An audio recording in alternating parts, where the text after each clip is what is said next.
Hello friends, Deepa की अतरंगी बातों की दुनिया में आप सबका एक बार फिर से स्वागत है। दोस्तों, आज जो कहानी लेकर मैं आप सबके सामने प्रस्तुत हूँ वह कहानी अवश्य ही हम सबके दिल को छू लेगी। इस कहानी के सभी किरदारों के रूप में निर्जीव वस्तुओं को रखा गया है ताकि किसी की भावनाएं भी आहत ना हो और कहानी अपनी बात भी कह जाए। यह कहानी है एक छोटे से चमकदार पत्थर की, जो कुछ दिनों पहले खुदाई के दौरान जमीन से बाहर निकला था और लुढ़कता हुआ कंकर पत्थरों के बीच जा पहुंचा था। अब पत्थरों ने उससे पूछा कि भाई तुम कौन हो, तुम अपना परिचय दो। तो उस छोटे से चमकदार पत्थर ने कहा कि मैं हीरा हूँ। यह सुनते ही सारे पत्थर उसका मजाक उड़ाने लगे, जोर जोर से हंसने लगे और हंसते हुए कहा कि अगर तुम हीरा हो तो पत्थरों के बीच में क्या कर रहे हो? तुम्हें तो किसी देवता के मुकुट की शोभा बढ़ानी चाहिए थी या फिर किसी अमीर व्यक्ति के गले के हार की शोभा बढ़ानी चाहिए थी। यह कहकर सारे पत्थर जोर जोर से हंसने लगे। तब उस छोटे से चमकदार पत्थर ने कहा कि वो सामने जो काले पत्थर खड़े हैं ना, वो मुझे हीरे के रूप में अवश्य पहचान लेंगे। वो मेरा परिचय हीरे के रूप में अवश्य देंगे। अब सारे पत्थरों ने उस काले पत्थर की तरफ प्रश्न भरी निगाहों से देखा। तब उस काले पत्थर ने मुंह बनाते हुए व्यंग्यात्मक हंसी हंसते हुए कहा कि भला मैं कैसे पहचान सकता हूँ कि यह हीरा है? अरे यह होगा कोई बनावटी चमकदार पत्थर जो अपने आप को हीरा बताकर हम सबको नीचा दिखाने की कोशिश कर रहा है। यह सुनते ही वह चमकदार पत्थर टूटकर छोटे छोटे टुकड़ों में बिखर गया। यह सब देखकर बाकी के सारे पत्थरों के दिल को काफी तसल्ली हुई। उन्होंने सोचा कि चलो अच्छा ही हुआ, इतने देर से अपने आप को हीरा बताकर हम सबको नीचा दिखाने की कोशिश कर रहा था, टूटकर बिखर तो गया अब यह। वहीं पास में पड़ा एक चिकना प्यारा सा पत्थर यह सब कुछ चुपचाप देख रहा था।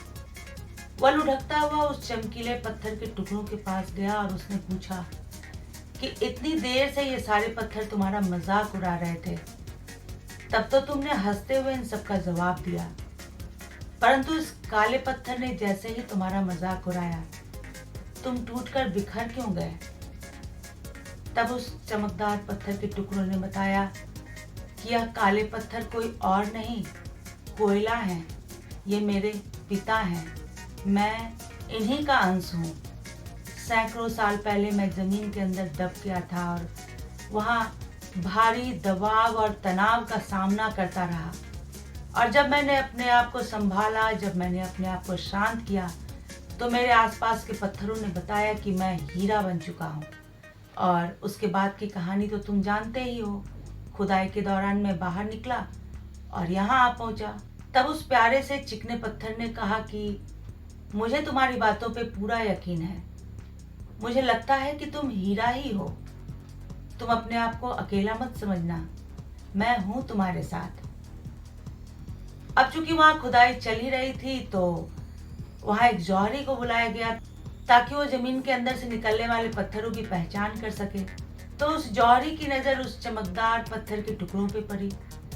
उसने तुरंत पहचान लिया कि यह तो हीरा है।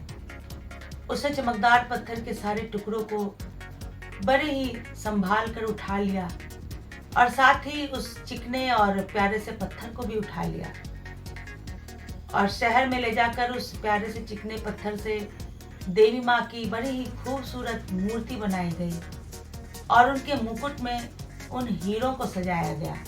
तो दोस्तों, इस कहानी से कई बातें समझ में आती हैं। पहली तो ये कि जब हमारे अपने ही हमारा मजाक उड़ाते हैं, हमारा उपहास करते हैं, हमारी टांग खींचते हैं, तो हमें बड़ी तकलीफ होती है और हो सकता है कि हम उस चमकदार पत्थर के टुकड़ों की तरह टूटकर बिखर भी जाएं।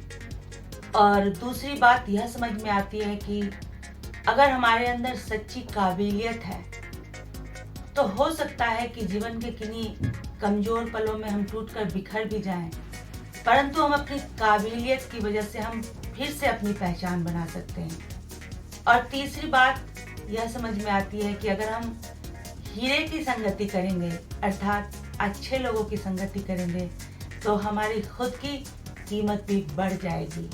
और चौथी बात यह समझ में आती है कि अगर हम अपने झूठे दंभ और घमंड में भरे रहेंगे तो हमें किसी की काबिलियत कभी दिखेगी ही नहीं।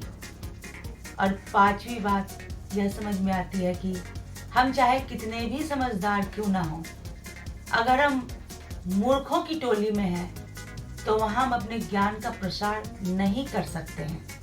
और दोस्तों, जहाँ तक मेरा ख्याल है कि अगर हमारे कोई मित्र या परिजन आगे बढ़ने की कोशिश कर रहे हैं तो हमें उनका मजाक नहीं उड़ाना चाहिए, हमें उन्हें डिमोटिवेट नहीं करना चाहिए, हमें उन्हें हतोत्साहित नहीं करना चाहिए, क्योंकि हो सकता है कि वे भी उस चमकदार पत्थर की तरह टूट कर बिखर जाएं।